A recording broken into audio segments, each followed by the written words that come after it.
Good afternoon. I hope you're having an absolutely fantastic day. My name is Tom. I am a full-time composer and producer living and working in Cardiff. And I thought that today I would talk about 3 things you can immediately do to come across as more professional and easier to work with for your clients as a burgeoning media composer. These are all things that I've personally learned through trial and error that you can apply today immediately to your own strategy for getting new clients and retaining clients that you are working with currently. Part of the reason I started making videos on this channel is because I really want to share my experiences with people coming at it from a perspective of being very new in the industry myself. So a lot of these tips and these bits of advice I'm going to give are kind of me talking to myself from 4 or 5 years ago when I was just dreaming of being able to do this full time.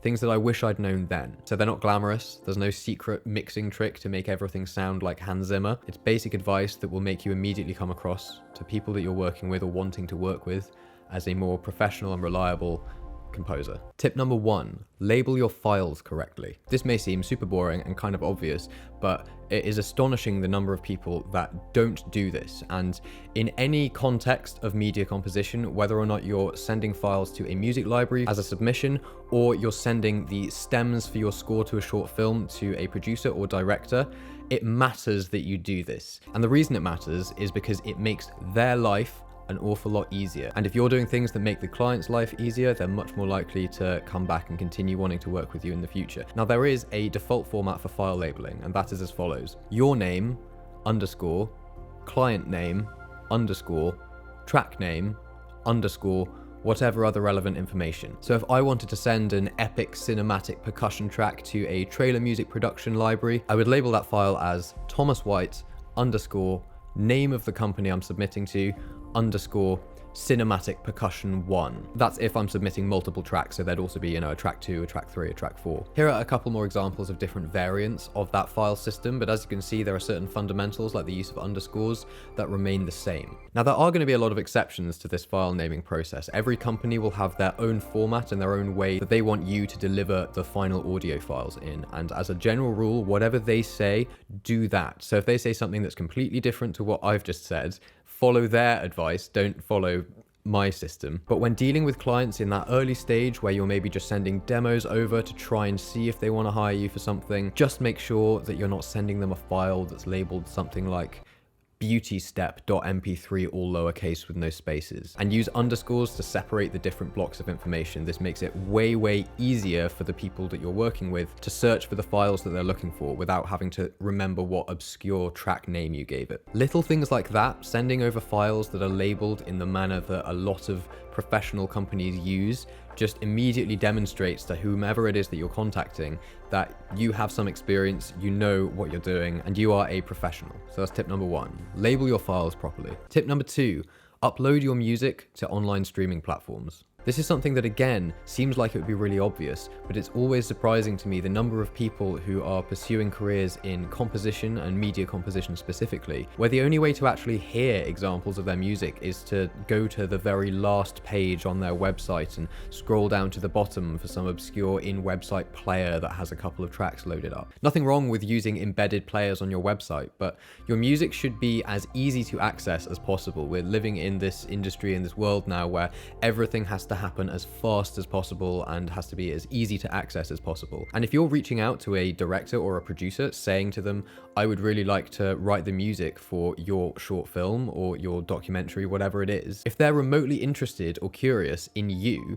then the first thing they're going to want to do is hear a bit of your work. And if you make it hard to find that, or say you have to send them a private link to your Vimeo showreel, that's just more faff and more annoyance from their end. And when it comes to submissions for music libraries, almost all of the ones that I've encountered and that I've worked with in the past make a specific point of saying to only send streaming links. Now, this could be SoundCloud or it could be Spotify if you have your music up there, but they want to be able to click a link, press play, and immediately hear the caliber of music that the person who has contacted them is capable of. They don't want a Google Drive folder with a bunch of disorganized files that they then have to download. Now, if they ask you for a downloadable version of the tracks that you're sending over, then send it. But you should make it as easy as possible for people to listen to and consume your music. Now, I remember when I first started uploading things to Spotify, the only reason that I did that is after I went to some networking event where other composers had like given me like a disheveled old business card that had like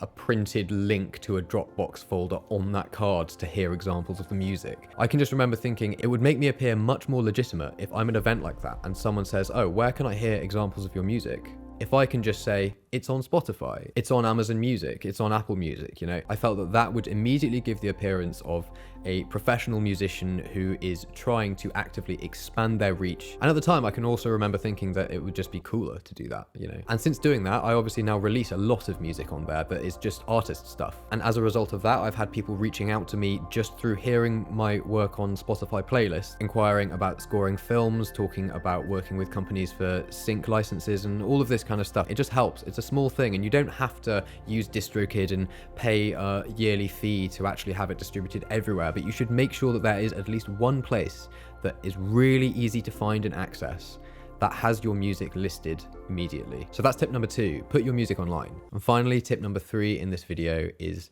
organize your bio. Whether this is a bio on an Instagram account or your website's About You page, wherever it is, have the most recent and the most noteworthy things that you've done in your career first, and then have all of that personal information at the end.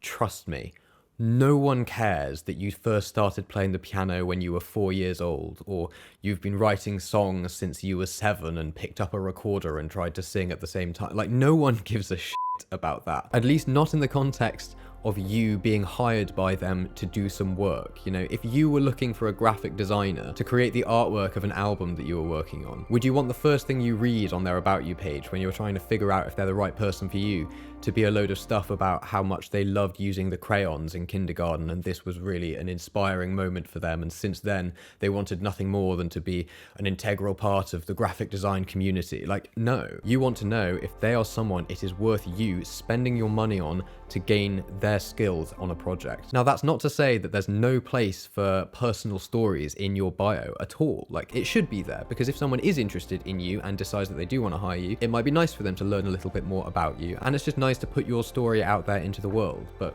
it shouldn't be the first thing you do. And I used to do this all of the time. You know, my introduction to music was when I was a chorister at Gloucester Cathedral. And that used to be like the first line of my bio. Thomas James White's first introduction to music came at the tender age of 8 when he was selected to be a chorister at Gloucester Cathedral. Like, no one cares, especially if you're sending someone an email asking if you can write the music for an advert their company is producing. They want to know that you have the ability to do the job, and your musical history does not provide them with that information. However, if your bio starts with Joe Bloggs is a British composer and producer, most known for his recent work on the British Heart Foundation's global ad campaign, or something like that. And if you haven't done anything yet, if you're really just starting off, then you can talk about the things that you want to do. Joe Bloggs is actively pursuing a career in media composition with an emphasis on advertisement and sync placements, something like that. Just talk about the current things, because like I said, no one cares what age you were when you first found a musical instrument. And it doesn't make you special either. Like, most people in this country, at least,